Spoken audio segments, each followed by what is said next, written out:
Comenzamos ya la semana con mucha ilusión, ¿vale? Con mucha ilusión y lógicamente también con la mirada puesta, ¿no? La mirada puesta en nuestra labor, ¿sí? Y entonces vamos a reflexionar, ¿vale? Nuestras clases de hoy, sencillas, prácticas, directas, cómodas, ¿vale? Para que estemos cómodos sobre este proceso que hay en nuestro cerebro, ¿vale? En muchas partes involuntario y otras no tanto. Vamos allá, vamos a ver cómo hacemos nuestra reflexión, ¿sí? Es decir, las estrategias para prevenir dentro de un proyecto educativo fundamental. En la metodología utilizamos la conducta adictiva porque es un aspecto psicológico, es decir, qué nos ocurre, cómo podemos cambiar, dónde estamos equivocados. Hay una parte psicológica o una parte del conocimiento y del comportamiento, lo que pienso, lo que siento, lo que hago y en definitiva de una conducta que es en sí adictiva, ¿de acuerdo? O sea, por eso es una parte psicológica. Utilizamos la estrategia que utilicemos, el método que utilicemos. Al final hay una parte biológica, porque las drogas tienen una vida y la adicción tiene una vida, fisiológicamente hablando, y una parte psicológica donde está el individuo. Obviamente el problema, si es que presentamos problemas. Hay gente que no presenta problemas. Bueno, pues si no presenta problemas, puedes prevenir para que no se presenten, porque algunos se nos presentan. Entonces, que hay problemas, ¿vale? Aunque queramos defender el consumo y queramos decir, bueno, se ha mentido mucho en esto y es el sujeto y es que no sabe y es que es exagerado, bueno, todo lo que tú quieras, pero el problema ocurre y al que le ocurre, pues lo pasa mal. Hay que presentar soluciones. ¿Qué soluciones podemos dar? ¿Qué posibles soluciones vamos a aportar dentro de este mecanismo de aprendizaje? Informamos, formamos y prevenimos. Es decir, es lógico que la información es muy importante, contraria a la ignorancia. ¿Qué son las drogas? ¿Qué son las redes sociales o la ludopatía? ¿Qué es una sustancia y otra? ¿Qué me puede ocurrir? ¿Qué no? Informarse de forma verdadera, temprana, correcta, ¿vale? De forma emocional. Formarse es ya cuando realmente es lo que a mí me interesa. Bueno, pues a mí me interesa lo que estoy viendo que me pueda ocurrir, porque es a mí, es mi vida, a mí no me pueden contar lo que estoy viviendo. Yo he podido cometer errores de información, ¿vale? Pero al final se trata de mi propio cerebro que está que está aprendiendo un idioma. Entonces es muy importante la formación para tomar medidas de prevención, de prevenir. Dentro de esta temática de este curso, en la información abordamos la historia del consumo, porque las drogas han estado siempre allí, no tienen por qué ser negativas. Las drogas curan, las drogas, el veneno mismo de un sapo nos permite matarnos o nos permite curarnos, ¿vale? Pero es cierto que en todas las culturas la droga ha permanecido incrustada y lo va a seguir haciendo, porque es propio de la búsqueda del ser humano. Eso tiene una historia, y lo mismo que la adicción. Cuando se comprende o se conoce mejor la adicción, para eso existen esta forma de informar, las definiciones, los datos, las estadísticas que se pueden manipular y usar a conveniencia, pero los conceptos y la neurociencia deben ser objetivos, lo más objetivos posibles. En la formación, lo afectivo y lo cognitivo tiene gran importancia, lo emocional, la información emocional y la imagenología. En la imagenología no podíamos penetrar en un cerebro, ahora sí podemos ver por dentro un cerebro, ver qué zonas se activan con el juego, qué zonas quedan dañadas con el uso repetido de una conducta que se encrista en una adicción. Todo eso lo podemos ver ahora, no podíamos verlo. Y entonces poder prevenir con herramientas. No es lo mismo prevenir si tengo un problema de adicción verdadero que si no tengo un problema de adicción verdadero. Educar en valores es fundamental, porque al fin y al cabo se trata de decisiones, de habilidades sociales con las que yo me enfrento cada día. Educar el pensamiento es clave, cómo pensar, cómo actuar, las alternativas fundamentales. Es decir, no vamos a competir con algo que ha formado parte de nuestra vida mucho tiempo, con unos niveles de estimulación muy grandes, máximos. Bueno, no competimos, evidentemente no competimos, pero sí que es importante que en nuestro cerebro comprendamos las alternativas que hay a una vida adictiva. Y la recaída, por supuesto, la recaída nos transmite mucha información emocional y fisiológica, ¿no? ¿Por qué se recae? Desde el prisma adictivo, fijaos que prácticamente se ha recomendado el tabaco, por ejemplo, para la medicina. Es decir, hemos viajado en base a una serie de consejos que no eran correctos. ¿Qué es droga y qué es adicción? ¿Por qué no todos los que consumen son adictos? ¿Por qué el consumo de drogas, si es perjudicial, no se evita? ¿Qué papel juega la fuerza de voluntad en un adicto? Todo esto es muy importante.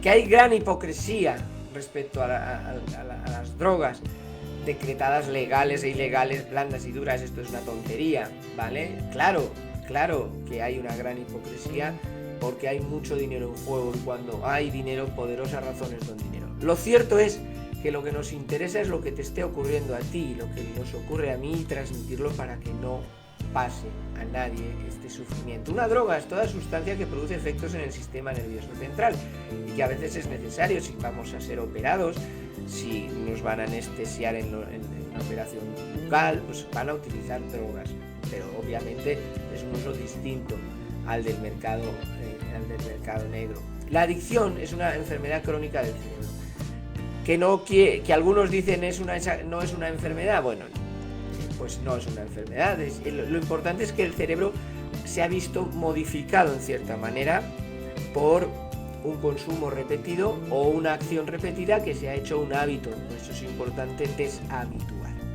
La información es verdadera. Ya vimos que no se puede recomendar el tabaco al principio desde la medicina, o incluso para curar la tos, utilizar el tabaco en el siglo XIX, y toda esa serie de informaciones que no eran verdaderas, como el ácido lisérgico, la cocaína, el champán de los dioses, no era verdadera.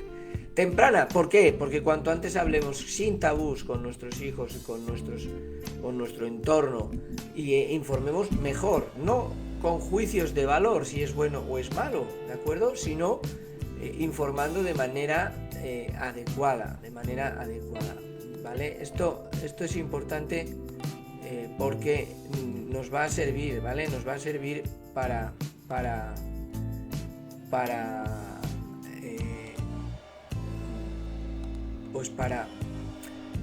desde el principio ir educando a los niños desde muy temprana edad sobre lo que se van a encontrar, ¿no? Y sobre todo emocional, porque si no consigo, claro, la emoción es muy importante en determinadas edades y está siendo bombardeada, manipulada. Tengo que sentirme bien, todos se sienten bien, yo no quiero estar excluido. En el consumo vemos que desde la edad de piedra, desde que tenemos constancia del ser humano, aparecen en todas las culturas y en todas las sociedades el consumo de drogas por distintos motivos, ¿vale? Razones religiosas, incluso cúlticas.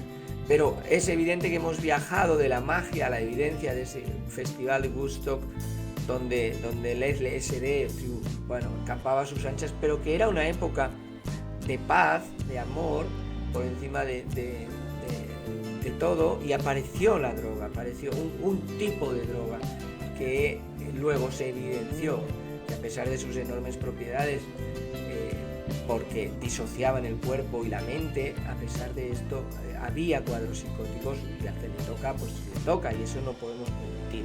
No tenemos una seguridad exacta de que la droga no te vaya a afectar. Evidentemente es un porcentaje pequeño, pero te puede tocar. Lo mismo ocurría con la heroína o con las pastillas de cocaína que se podían comprar, porque eran legales, completamente legales.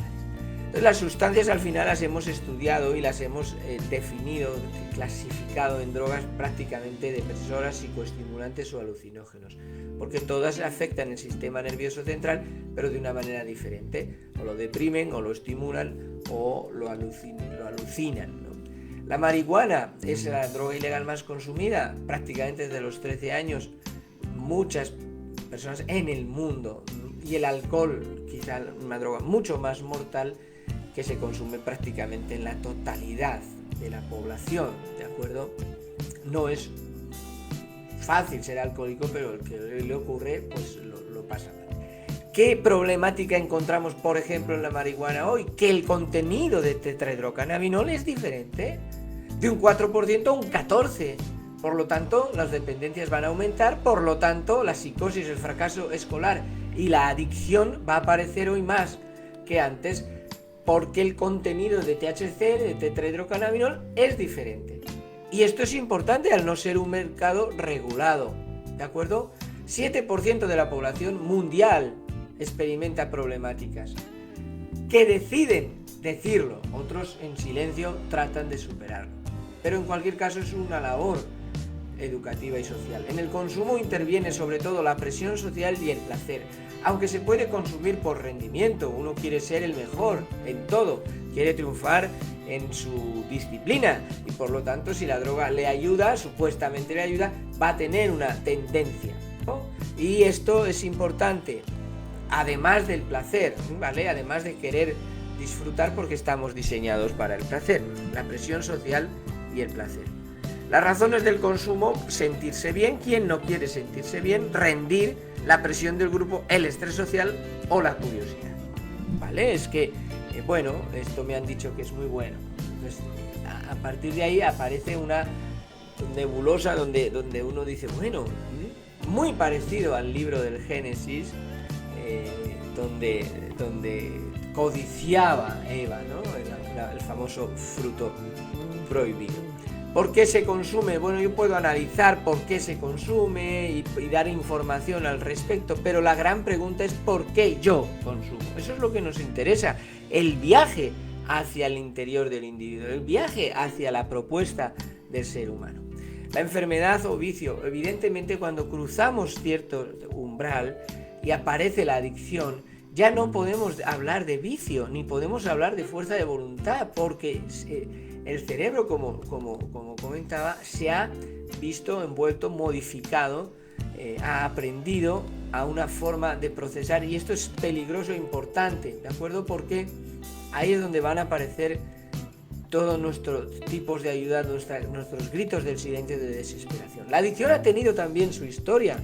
En el siglo XIX los principios activos se aislaron de las plantas, la cocaína de la coca, por ejemplo. Y en el siglo XX esa felicidad, simbolizada en el Festival Woodstock, pasa a ser ya un problema de dependencia y hay que regular y legislar porque se están produciendo casos importantes de sufrimiento. Las adicciones también las hemos clasificado, como hemos hecho con las drogas, en este caso en tóxicas y comportamentales. ¿Por qué las tóxicas? Porque ingerimos exógenamente a nuestro organismo y los comportamientos no ingerimos. Se diferencian, sí, pero el proceso es muy parecido. Juego, sexo, neomanía, trastornos pagofagia, vigorexia, que son diferentes. Comer hielo compulsivamente es la pagofagia. La vigorexia, este deseo por el culto al cuerpo, por el deporte en exceso. No va a producir exactamente lo mismo que una heroína, que un alcoholismo, pero se producen trastornos también de la ansiedad. Los datos sobre el concepto de adicción tienen mucho que ver con el descubrimiento de Hughes, ¿vale? Y de Nora Volkow, cuando aparecen ya esos neurotransmisores, ¿no?, que quedan afectados en la adicción, la dopamina y la imagenología, donde podemos acceder a ver por dentro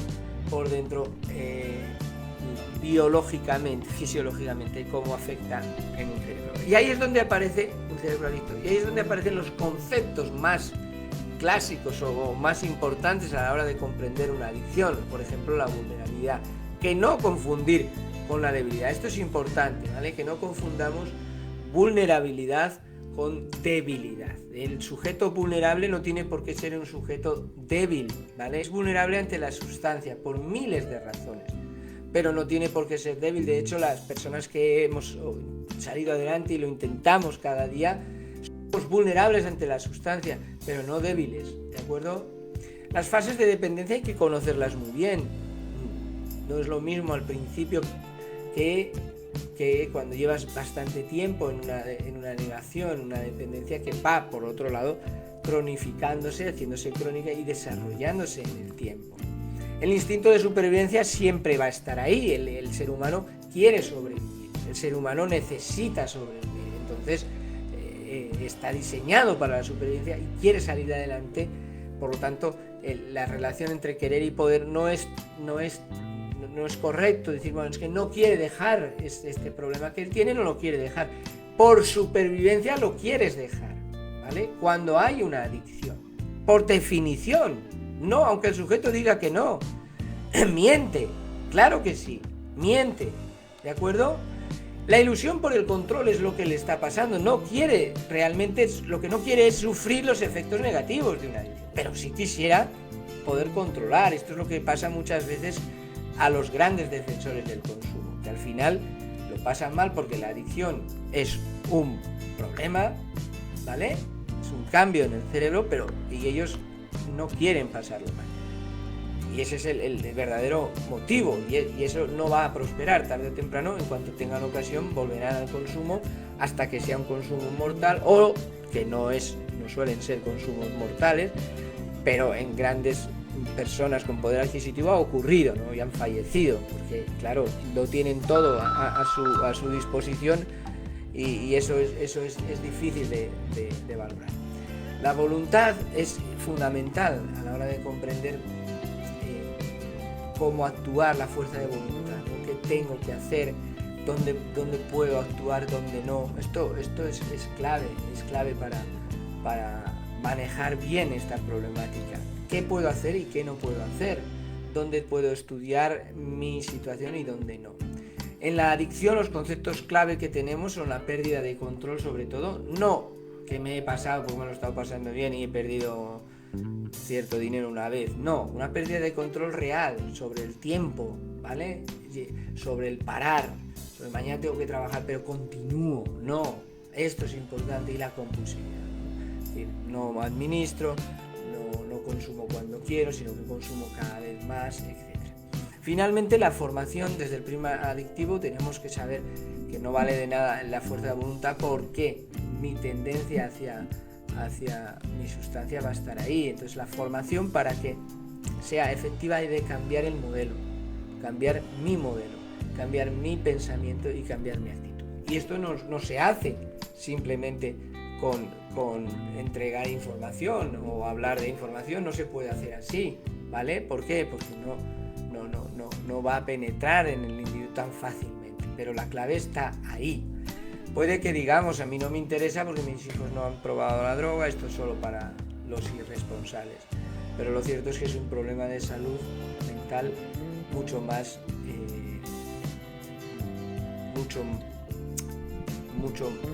claro de lo que parece. O sea, hay mucho más problemas que no salen a la luz, pero que están ahí, ¿no? Que están ahí. En la neurociencia hemos aprendido que los receptores dopaminérgicos actúan en todas las adicciones, y la pérdida de voluntad es más que evidente porque es un cuadro sináptico, ¿vale? Es decir, la sinapsis, el proceso de gratificación, queda afectado tanto en las adicciones a sustancias como a procesos. Queda afectado porque el circuito no es muy natural. Es decir, yo no puedo estar 5 días sin dormir, ¿vale? El cuerpo no está preparado para eso, pero con las drogas sí lo puedo hacer. Bueno, los receptores dopaminérgicos quedan modificados, o en conductas como la hipersexualidad, adicción al sexo. Unas apuestas online se disparan porque al principio hay una sensación de inocuidad, es decir, no pasa nada, pero al que está sufriendo esto debemos ayudarle. Ya sé que no eres tú, a lo mejor, pero el que pasa por un problema de apuestas lo pasa mal, y los circuitos están compartidos, ¿no? En las adicciones a procesos o a sustancias actúan de una forma muy parecida. Si nosotros vemos este chocolate que deseamos comerlo, bueno, pues imaginad esto, o cualquier imagen, por ejemplo, que hemos estado ahí en Salvador, veis que nos recuerda, ¿no? Hay una cierta vinculación a todo lo que vivimos, todo lo que nos rodea, y esto es fundamental entenderlo en una adicción porque se ha multiplicado en poder, en intensidad, pero no por eso necesitamos desesperar.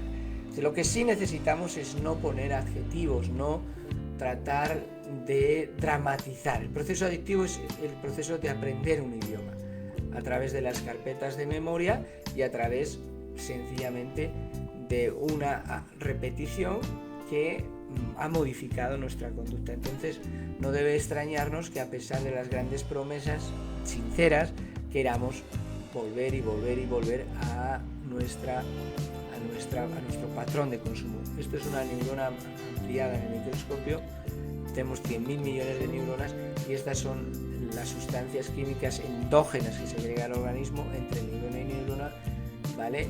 Donde no se tocan y se produce esa droga necesaria para la vida, droga natural que segrega el propio individuo. Cuando nosotros la hemos modificado, hemos visto la problemática que puede surgir porque lo forzamos, ¿no? ¿De acuerdo? Lo forzamos.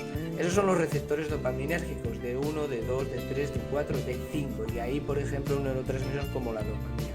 Reciben y emiten la información. Entonces, cuando yo me enfrento a un problema de adicción, me enfrento a un problema en el fondo de un lenguaje aprendido entre el estímulo directo o indirecto y la decisión de consumir. Entre esas dos partes yo decido. Cuando nosotros tenemos un problema de adicción grave, esa decisión está muy debilitada, es decir, apenas vemos el tiempo en el que hemos decidido. Entre el estímulo y la decisión decidimos muy rápido. Pues ahí debemos estirar ese pensamiento para comprender lo que ocurre. Observad que en la parte izquierda, la persona que no consume droga, los receptores de A2 están en rojo, ¿vale? Reciben bastante mejor la información que la persona que consume cocaína en la derecha, que está más en amarillo. Lo mismo ocurre cuando hemos evolucionado en un ex consumidor en 10 días y en 100 días. Se va recuperando. Esto es muy bonito porque vemos que el cerebro, pese a todo, se va recuperando, ¿no?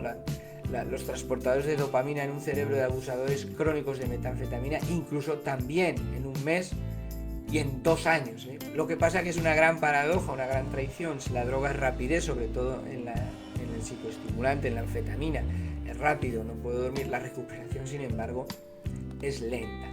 ¿Puede producirse una isquemia? Puede producirse un infarto cerebral y un infarto de miocardio. La sinapsis, que es el gran proceso modificado de aprender un idioma, es como el router, como un wifi, como una señal de router que puede ser débil o puede ser fuerte. Entonces esos neurotransmisores con el consumo de sustancias se va apagando en los momentos de abstinencia y en las conductas en los momentos de privación se va apagando o la señal es más débil. Y la amígdala nos ayuda en el proceso del miedo, en el proceso del riesgo, ¿no? Cuidado, aparece un consumo, estamos en deseo de no hacerlo, pero la amígdala nos avisa de lo que puede pasar, de lo mal que nos hemos pasado y nos ponemos nerviosos y entonces ahí está la duda, compro o no compro, y eso que nos pasa entre lo que quiero hacer y lo que hago finalmente. Y la homeostasis es ese termostato de nuestra naturaleza neuronal, donde debe tener su temperatura y aquí la presión sanguínea aumenta, disminuye, etc. Esto queda afectado también. Ahí es como veis, ya lo explicábamos, el cerebro normal en la izquierda y el cerebro adicto. La recompensa es más grande en el cerebro adicto, el deseo de obtener la recompensa, el control más pequeño, el control del juicio, que está en la zona del órbito prefrontal, ¿vale?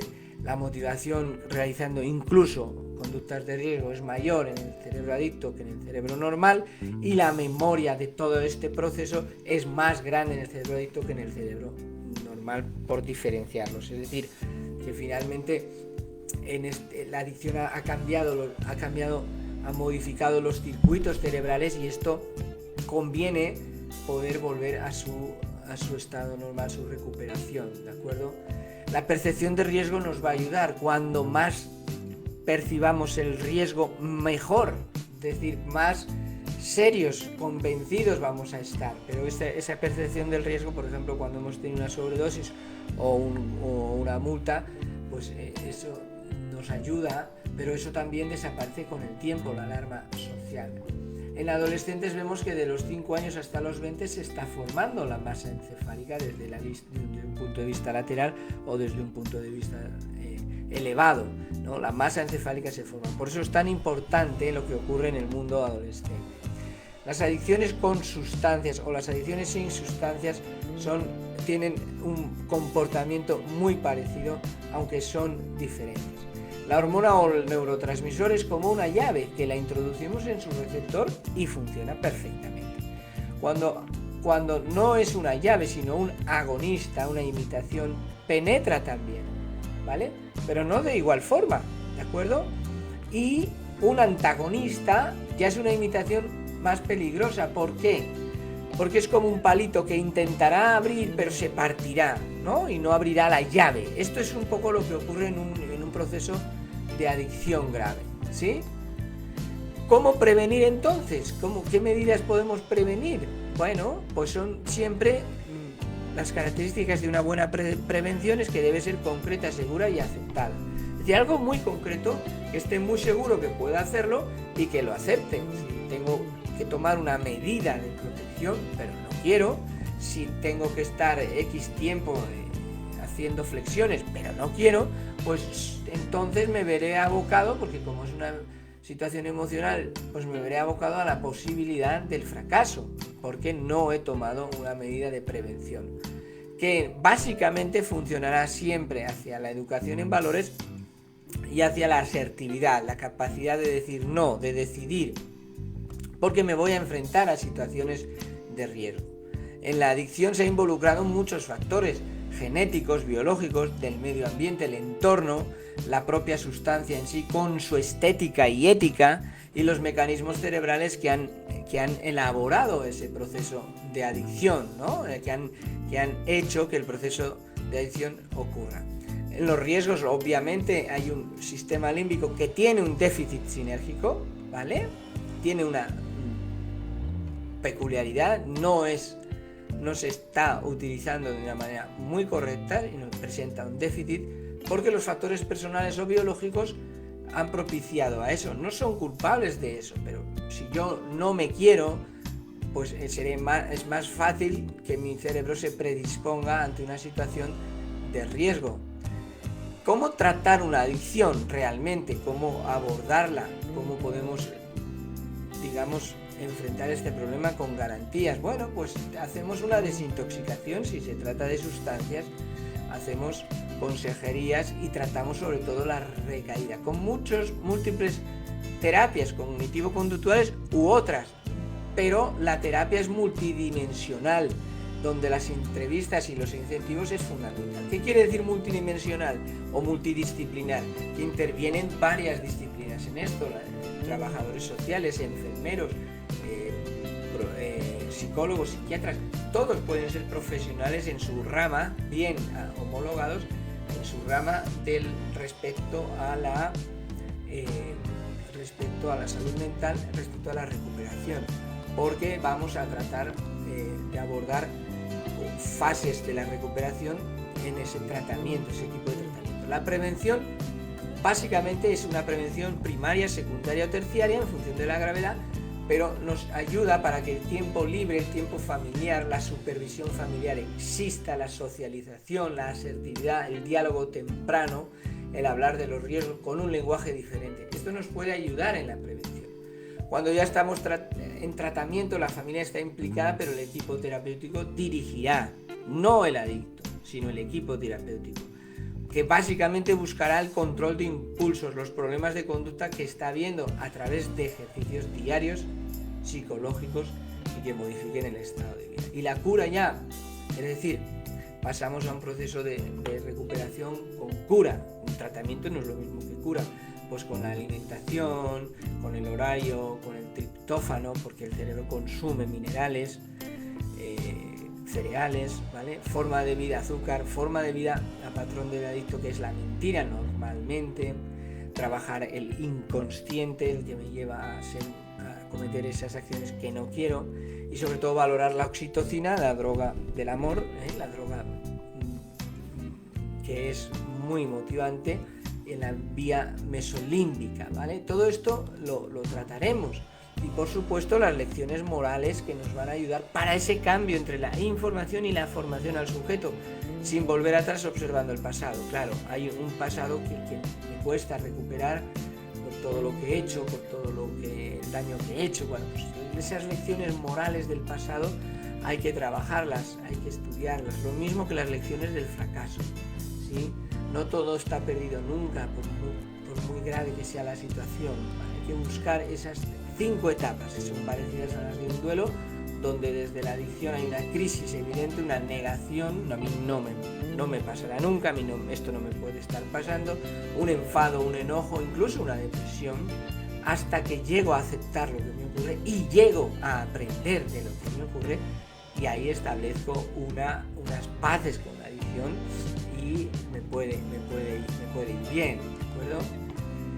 Todo lo que gira alrededor de las drogas o de las conductas puedo ahora analizarlas. Todo el mundo las consume. Mentira, no todo el mundo consume drogas. Solo es para sentirse bien, te van a relajar. No es cierto. Puede que parezca que sí, pero al final no te están relajando. El tabaco es un psicoestimulante, no relaja nada. No son adictivas, es falso, sí son adictivas y algunas de ellas mucho. Solo pruébalas. Bueno, es un riesgo que tú debes correr. No tienes que tomarlas otra vez si no quieres. Eso no es tampoco cierto. Probablemente vale para la mayoría de los casos, pero en otros solamente con el primer contacto ya se produce ese mecanismo, aunque es difícil, ese mecanismo de enganche, de adicción. La zona de riesgo, por lo general, del consumo de drogas ilegales comenzará en la adolescencia, normalmente, aunque hay muchos casos. Acudiendo a nuestra escritura, que nos parece moderna y seria, vemos que en Juan capítulo 8, versículo 36, así que si el Hijo os hace libres, seréis verdaderamente libres. ¿Por qué?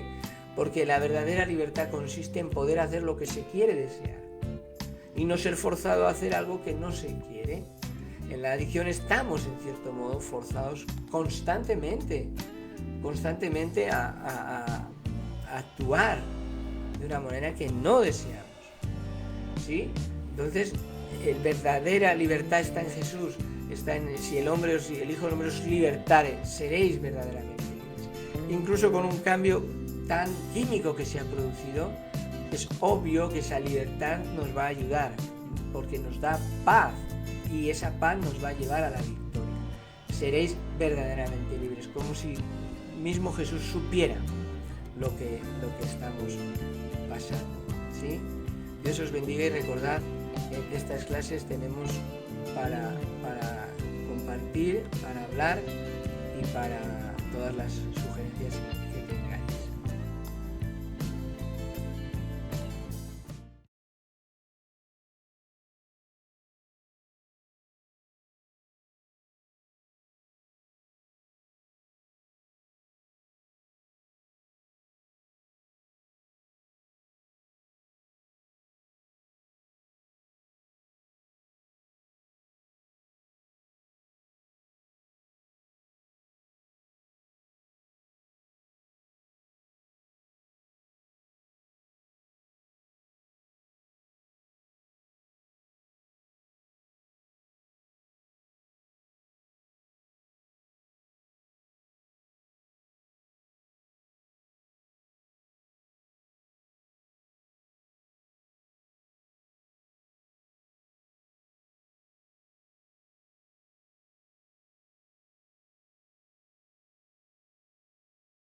Sí, la oración final, ¿cierto?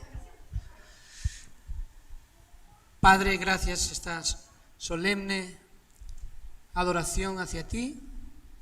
Queremos ahora despedirnos de este momento, pero llevándote en el corazón en el resto del día, disfrutando de los hermanos, Señor. Gracias porque has estado aquí y porque, Señor, eres importante en nuestra vida. Rogamos que el Espíritu que hay aquí ahora mismo, que vive aquí, perdure en nuestros hogares. Ahora empieza todo, Señor, porque tú lo eres todo y eres nuestro Rey y nuestro amado. Tu Espíritu gobierna nuestra vida, lo pedimos en el nombre de Jesús. Amén.